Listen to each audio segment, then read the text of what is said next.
Am I the idiot for being a stay-at-home parent and going back to school? My wife has an incredible work ethic. Neither of us is college educated but managed to be professionally successful the majority of our adult lives. My wife has worked since she was 15 and really defines herself by the work she accomplishes. She worked right up until she gave birth even though she really didn't need to. We had been planning for her being at home and my job had amazing insurance so the hospital bills were manageable. After our daughter was born my wife went back to work after about 2.5 months. She was going crazy being at home with the baby all the time. I was working from home full-time. My job was very demanding and I had a lot of clients. I was unavailable from 8 until 6 every day. This was hard for my wife. I was technically home but really needed to focus on my job so there wasn't much help. I instead took on dinners and laundry and cleaning and whenever the kiddo woke up at night I was the one that got up to let my wife sleep. We were both incredibly sleep deprived. That's just how it goes with newborns. When my wife went back to work we couldn't afford childcare and my wife essentially said you're home, you're on deck. I went from working 50 hours a week to working 50 hours a week while taking care of my daughter full-time. My work suffered, my relationship with my clients suffered, my marriage suffered, and I was still getting up at nights because my wife would just sleep through our daughter crying.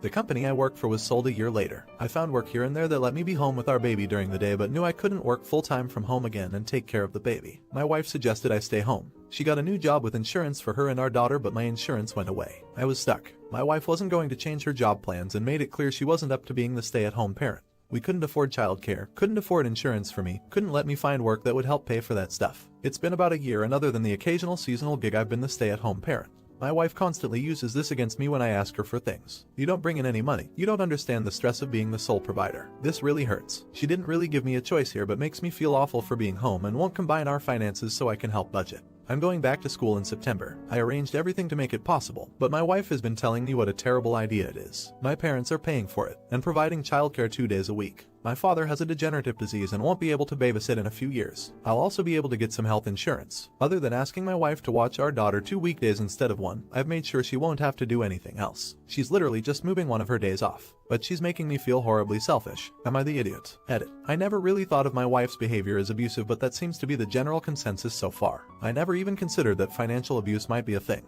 I'm not sure what to do. Right now I'm leaning towards trying to make my wife aware of what she's doing and how it is affecting me. Reading your comments has been a little therapeutic. A lot of this stuff feels like things I've known in my head but have really been afraid to acknowledge. If my wife refuses to address these issues with me I'm genuinely afraid of what that means for my family. Thank you to everyone who has responded up to now. I've been doing a lot of uncomfortable reflecting and have more to do I'm sure, but this was helpful. NTA. Now I'm assuming you're male and please correct me if I'm wrong but I'm going to give you the exact same advice as a female anyway. Run. Your wife is financially abusing you. She got a job with a raise which means you can't work, because you can't afford childcare I'm assuming not knowing where you're based that would cost $800 per month, and you can't afford insurance for yourself. If you were working full-time after tax that would leave you about $400 ahead of where you are. No based on New York. That should allow you enough to be added to your wife's insurance. But that's not what your wife wants. She complains when you buy stuff yourself. Okay, money is tight, I get that.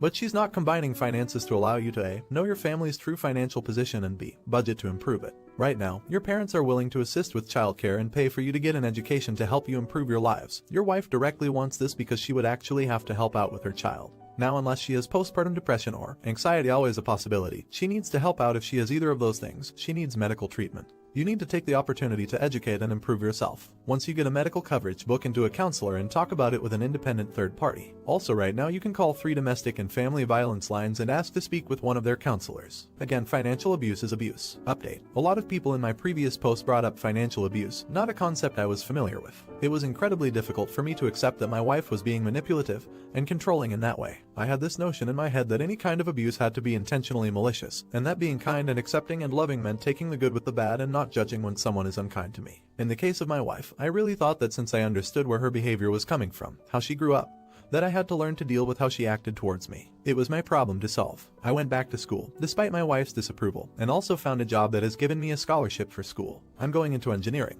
Never thought I'd love math this much, but I really do. Thought getting a job and having tuition covers might stop my wife from being upset about school, but oh boy, I was wrong. My wife is still not supportive. I just finished up my first year of classes literally yesterday, 4.0 baby, and I'm on cloud 9. The entire year, all I've heard from her is how little I help around the house, that my job should pay me more, that she can't be expected to do everything, that it's going to take too long to get my degree. Endless. I will always love my wife, but I've realized we're not good together. With the help of my therapist, I've been learning to say what I want and to set reasonable boundaries and expectations, especially with money. I want to be able to co-parent our daughter together, but I'm also very aware that my wife isn't likely to split with me amicably. It's a tough position to be in for me. All in all, my life is on a positive path. I'm grateful for the insight everyone here provided. I'm sad about my marriage, but since since I made the decision to separate, I've felt so much relief. I'm working to not feel guilty about that. I was raised to believe that divorce meant failure. Sometimes relationships just don't work out. Trying to keep something going when it's just over. Surefire way to be unhappy. I'm glad I've got the perspective to see that now. I don't want to make it sound like I'm perfect and my wife is this raging bee. The first few years of our marriage I was battling undiagnosed bipolar disorder and was a miserable poop. I'm stable, medicated, in therapy, and really enjoying my life right now. That was another one of the reasons I put up with a lot of the negative treatment. I felt like I deserved it. Anyway, love being a student, love my job, love my kiddo. Thanks again. Edit. Just a few things I'd like to add. 1. Thank you again for all the love. The positivity and encouragement I've received here is incredible. I've had to make a lot of hard choices and haven't heard much in the way of good job. I needed that. 2. A lot of people have expressed their concern over potential custody battles. My brother is a lawyer and got me in touch with someone who understands family law, so I've been preparing for any legal fights. I'm still hopeful my wife and I can figure out a plan that works for all three of us, but for my daughter's sake I need to cover my bases. 3. My wife is not the devil. She has issues that she's refused to address, and that's made our marriage hard on both of us. As someone in the comments said, you have to deal with your own issues before you can help anyone else. My wife is overwhelmed by her issues and does what she feels will make her safe, and while I understand it, it's not my problem to solve. Couldn't solve it for her if I tried. And I've tried. 4. To the people who said we should never have had a child together, you're probably right. But I'll never regret that my daughter came into the world. Best person ever, hands down. 5. If you or someone you love is struggling with mental health issues, don't wait. Address it now. Do whatever it takes to find the help you need. It will only get harder to deal with if you wait. Not the idiot. Your wife sounds terrible and you will be so much better off divorced and in control of your own life. Make sure you document everything about how you have been the primary caregiver to your child and your wife has complained about having to parent even just 2 days a week. You will need all the documentation you can get for a custody battle. Not the idiot. Congratulations. I bet it feels amazing to get validation through school and good grades. Happy for you that you're going for your own future regardless of the obstacles. It's only going to make you even happier in the long run. Divorce in your case means that you're on different paths and aren't compatible anymore. Should he divorce his wife? Let me know in the comments. Now, am I the idiot for refusing to get along with my father's GF and by doing so, preventing them from moving in together? Some background info. My mother, 37, had me, male 20, at 17. She was never a mother to me and I was raised by my grandparents and later my uncle, 34. When I was 8 my grandma got sick and my uncle, who was 22 at the time, started taking me in and I moved in with him full-time at 12. I only saw my mother for family events and she was always criticizing me. How I looked, my hobbies, what I liked. By 14 I refused to talk or see her. When I was 18 my uncle proposed to legally adopt me. I decided to go see my mother one last time to inform her and have some closure. During this talk she told me my father's name. I talked to my family about him and long story short basically everyone knows him. His family lived in the same town as my great-grandparents and my family used to go there every holiday. I decided to try to meet him with my uncle. He, 36, moved back a few years back to be close to his family and he took everything pretty well. I made sure to inform him that I already had a dad. He told me he had no children and was interested in knowing me. He presented me to his parents and they even found some pictures of me with him from before he went to college. For the last 2 years we had a pretty great relationship. He also got along well with my uncle. At college I call him once a week and I see him pretty often. The issue is his GF Anna. They don't live together and have been a couple for over 3 years. She made it clear that I had no place here. After a few encounters with her she reminded me so much of my mom.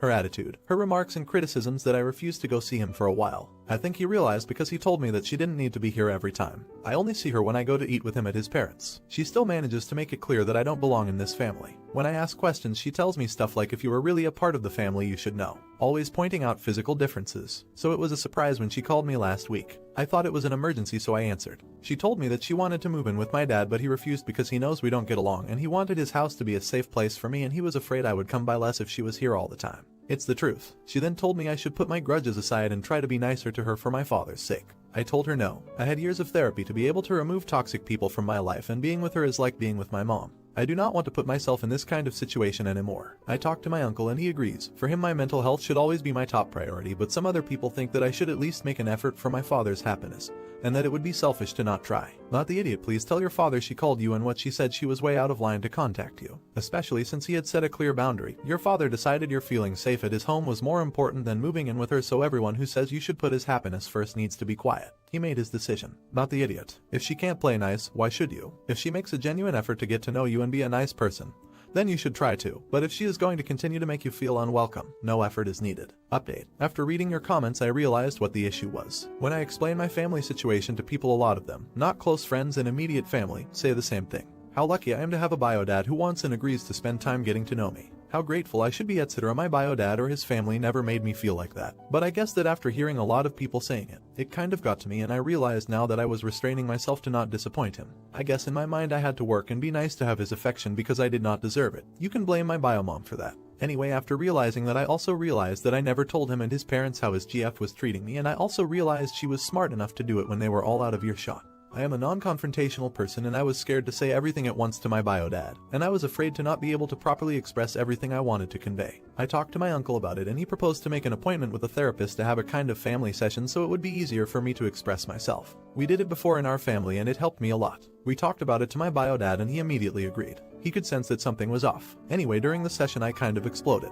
I started talking and couldn't stop myself. At first I felt that it made no sense because I was saying everything and nothing at once, but luckily the therapist helped a lot. We all had a very long talk and put everything on the table. My bio dad had no idea that it was this bad with his GF, and he was really appalled and remorseful for not realizing it. Something that angered him and my uncle a lot was the comment about me not looking like my dad, which I never took notice of because it's true. My mom and uncle are half Filipino, and I took everything from the Filipino side except his dimples. Apparently the comments about me not being part of the family was because of my racial background. So yeah, on top of everything she was racist. All of this happened last month, and since then he broke up with her, and I try to be more honest about what I feel without being afraid of what he thinks. He also proposed to continue family therapy if I feel like it would help me talk about certain topics. This relationship is still a work in progress, but honestly I feel very good about it. And some of you asked, but yes, my uncle adopted me when I turned 18. So again, thanks for all your help and your kind words. I was really expecting to be called an idiot when I wrote the original post. Not the idiot. So, you saved yourself from an awful situation, your bio dad and your relationship, and your bio dad from continuing a horrible relationship, all by communicating.